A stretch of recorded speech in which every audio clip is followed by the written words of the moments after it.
মহরমের লাঠি খেলাকে কেন্দ্র করে এবার বচসা গড়ায় মারামারিতে লাঠি সোটা নিয়ে দুই গ্রামের বাসিন্দাদের একাংশের মধ্যে ব্যাপক মারপিটের ঘটনা ঘটলে উভয় পক্ষে আহত কমপক্ষে 7 জন জলপাইগুড়ি সুপার স্পেশালিটি হাসপাতালে চিকিৎসাধীন।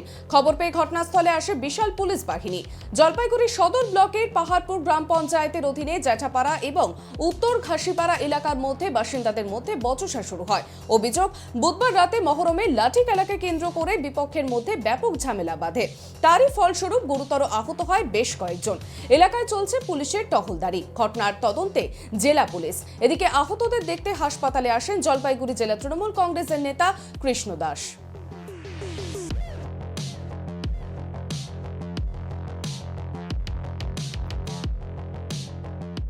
প্রত্যেকটা দলের সাথে ওদের কেচালটা কেন, ওরা কিন্তু কমিটির সাথেও কেচাল করছে। এইবার ওই তো ওরা টিম নিয়ে আসে আমাদের ছেলেগুলোর উপরে হামলা করছে। এখন মোটামুটি 5 জনের মতো আহত। ওরা ছুরি নিয়ে একটা মহরম উৎসব, মুসলমানদের একটা বড় উৎসব, সেটা কেচাল ঝগড়া হোক, এটা আমরা চাই না। এটা সবাই মিলেমিশে এটা করবো। কালকে ওই যে পাহাড় লাঠি খেলার ওখানে ওদের দলে নিয়ে কি একটা সমস্যা তৈরি হয়েছিল আর কি।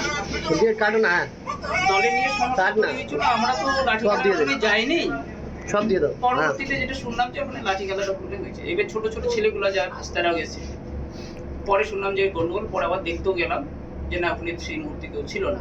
তারপরে পঞ্চায়েতকে ফোন করলো, পঞ্চায়েত আর আমাকে ডাকলো, আমরা দুজন গেলাম। গিয়েই সঙ্গে সঙ্গে আমাদের ধরে ফেললো, হাতাহাতি শুরু করলো। এই এলাকার যেহেতু পঞ্চায়েত, তাকে মারপিট করে এলাকার লোক উত্তেজিত হবে, তারা আসলে আবার শুরু হয়ে গেল। এইটাই হচ্ছে কালকে লাঠি খেলা নিয়ে ওখানে একটু ছেলেদের একটু একটু দেখাতে কি হয়েছিল এই বিষয়গুলো নিয়ে আজকে এখানে ওরা ওই আমাদের বাবুর অধিকার লোককে কাউকে বাজারে আসতে দিবে না, এইটা নিয়েই পঞ্চায়েতও আসছে। ওইখানে পঞ্চায়েত আশা করে পঞ্চায়েতকে ওরা মারপিট করছে। মহরমকে কেন্দ্র করে গতকাল হয়তো সামান্য কিছু বচসা হয়েছিল, সেটাকে কেন্দ্র করে আজকে একই বুথের লোক দুইটা গোষ্ঠীতে বিভক্ত হয়ে ওখানে কিছু মারামারি হয়েছে, তাতে বেশ কয়েকজন ইনজুরি হয়েছে। প্রশাসন ওখানে আছে, আপাতত শান্তি স্থিতাবস্থায় আছে। আশা করি আর এটা কিছু বাড়বাড়ন্ত হবে না, যেহেতু প্রশাসন আছে। আর আমরাও চেষ্টা করছি যাতে আর সেটাকে আর না বাড়ে। ফের ভিন রাজ্যে শ্রমিকের কাজে গিয়ে মৃত্যু হলো সাগরপাড়ার এক যুবকের। পরিবার সূত্রে জানা যায়, পিয়ারুল শাহ নামে বছর 35-এর এক ব্যক্তি কেরলে রঙের কাজে গিয়েছিল। তার বাড়ি সাগরপাড়া থানার বালিবুনা গ্রামে। দীর্ঘদিন ধরেই অসুস্থ ছিলেন তিনি। কেরলে কাজ করতে করতে অসুস্থতা বোধ করার জন্য গত সোমবার রাত 10টার সময় বাড়ির উদ্দেশ্যে রওনা দিয়েছিলেন ট্রেনে করে। ট্রেনে আসার সময় মঙ্গলবার সন্ধ্যায় অন্ধ্রপ্রদেশের বিজয়ওয়াড়ার কাছে ট্রেনের মধ্যে মৃত্যু হয় পিয়ারুল শাহের। মৃত্যুর খবর বাড়িতে পৌঁছানোর পরই পরিবারের মধ্যে নেমে আসে শোকের ছায়া। যাওয়া 1 বছর হলো, ওখানে রঙের কাজ করতে, যা পারতো তাই করতো। ট্রেনে তুলে দিয়েছে আমার শ্বশুর, তুলে দিয়ে ও শ্বশুর চলে গেছে। আর ও ঘুরে আসছিল, দিয়ে আসতে লাগে কি হয়েছে না চার বলতে। স্বামীকে মদ খেতে বাধা দেওয়ায় দায়ের কোপ স্ত্রীর হাতে। গুরুতর আহত অবস্থায় চিকিৎসার পর পুলিশের দ্বারস্থ স্ত্রী। ঘটনাটি ঘটেছে ধূপগুড়ি ব্লকের ঝাকুয়াঝোড়া 2 নম্বর গ্রাম পঞ্চায়েতের নিরঞ্জন 5 এলাকায়। জানা যায়, ওই মহিলা তার মেয়ের বাড়ি গিয়েছিলেন। মেয়ের বাড়ি থেকে সন্ধ্যায় বাড়ি ফিরে দেখেন স্বামী রঞ্জিত কুমার এক ভাইপো এবং আরো কয়েকজনকে সঙ্গে নিয়ে বাড়িতেই মদের আসর বসিয়েছেন। এতেই মহিলা প্রতিবাদ করেন। ঘটনা পৌঁছয় বচসায়। প্রতিবাদ করলে দুজনের মধ্যেই কথা কাটাকাটি শুরু হয়। অভিযোগ, আচমকাই ঘরে থাকা ধারালো দা দিয়ে মহিলার উপর আক্রমণ চালায় তার স্বামী। চিৎকার শুনে প্রতিবেশীরা ছুটে এসে মহিলাকে উদ্ধার করেন এবং হাসপাতালে নিয়ে আসেন। খবর পেয়ে থানায় উপস্থিত হয় ধূপগুড়ি থানার পুলিশ এবং আইসি সুজয় তুঙ্গা। স্বামীর বিরুদ্ধে থানায় অভিযোগ দায়ের করেছেন স্ত্রী। খালি বড় বেটি বলে গেছি, কইয়া গেছি। তারপরে রাতি নাতিকে জ্বর, তারপর বেটি কাজে নানাকে মাজা ভাত খাত, আমার বেটিতে জ্বর। তাহলে ওষুধ টষুধ খাওয়ালাম বাচ্চাটা। তারপরে ওষুধ টষুধ খেয়াটে আজই রান্না টান্না করি, ভাত টাত খেয়াটে আমি বাড়ি আসি। সন্ধ্যার সময় বাড়ি আসি। বাড়ির সময় দেখো যে মাল খাচ্ছে বাড়ি বসিয়া 1 কাটায় 2 কাটায় লাগিয়ে ঝগড়া, তাও দিয়ে মারছি। করোনার সংক্রমণের জন্য ৩ বছর বন্ধ থাকার পর মঙ্গলবার মহরমের ১০ম দিনে সন্ধ্যা ৭টা নাগাদ মহরম উৎসবে মাতলেন নবদ্বীপের বেদাপাড়ার গুমটি এলাকার সমস্ত সম্প্রদায়ের মানুষেরা। বেদাপাড়ার মহরম কমিটি তাদের তাজিয়া সুসজ্জিতভাবে সাজিয়ে বাসস্ট্যান্ড, রাধাবাজার মোড় হয়ে নবদ্বীপ থানার সামনে গিয়ে শান্তি শৃঙ্খলাভাবে এগিয়ে নিয়ে যায়।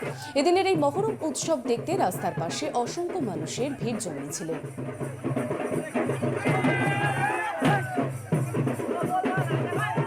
মহরম কমিটির পক্ষ থেকে আমাদের এখানে ইমবাড়া আছে, ওখান থেকেই শুরু হয় এই প্রোগ্রামটা। আর শোভাযাত্রাটা বেরোয় আমাদের মোটামুটি নবদ্বীপের টোটাল সার্কেলই ঘোরানো হয়। লাস্ট ফিনিশিং আমাদের নবদ্বীপ থানায় গিয়ে একটা ছোটো করে প্রোগ্রাম হয় ওখানে, দিয়ে তারপরে আমরা ওখানে আমাদের অনুষ্ঠান শেষ করে যার যার মতো। এটা সবার মধ্যে একটা মানুষের মধ্যে একটা সম্প্রীতির বার্তা। হ্যাঁ, আমরা সবাই মিলে এই প্রোগ্রামটা করে থাকি, যেহেতু কে হিন্দু কে মুসলিম আমরা সেটা দেখি না। অল্প বৃষ্টিতেই রাস্তায় খানাখন্দে জল জমে দুর্ভোগের চরম উঠছে। জীবনের ঝুঁকি নিয়েই যাতায়াত করতে হচ্ছে স্কুল পড়ুয়া থেকে শুরু করে এলাকার বাসিন্দাদের, ফলে ক্ষোভ বাড়ছে গ্রামবাসীদের। ঝাড়গ্রাম জেলার বিনপুর ২ নম্বর ব্লকের ভেলাডিয়ায় গ্রাম পঞ্চায়েতের অন্তর্গত খয়েরডাঙ্গা থেকে কুশমুড়া হয়ে কয়েক কিলোমিটার পর্যন্ত রাস্তার বেহাল অবস্থা। এই রাস্তা দিয়েই 10টি গ্রামের কয়েক হাজার বাসিন্দাকে নিত্য যাতায়াত করতে হচ্ছে। গ্রামবাসীদের অভিযোগ, একাধিকবার প্রশাসনের কাছে রাস্তা মেরামতের দাবি জানানো হয়েছে, কিন্তু সমস্যার এখনো পর্যন্ত কোনো সমাধান হয়নি।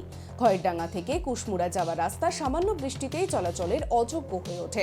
প্রায় 4 কিলোমিটার রাস্তা পুরোপুরি কাদায় ভর্তি। সাইকেল, মোটরসাইকেল যাওয়া প্রায় অসম্ভব হয়ে উঠেছে।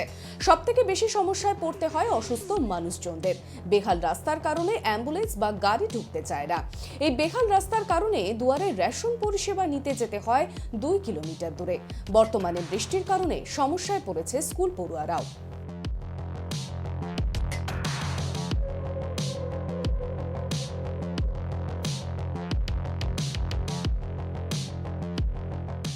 বালিডাঙ্গা বামুনডিহার পুল থেকে বালিডাঙ্গা হয়ে কুসুমড়া পর্যন্ত রাস্তাটা পুরো সমস্যা আছে দীর্ঘদিন ধরে, বহু বছর ধরে।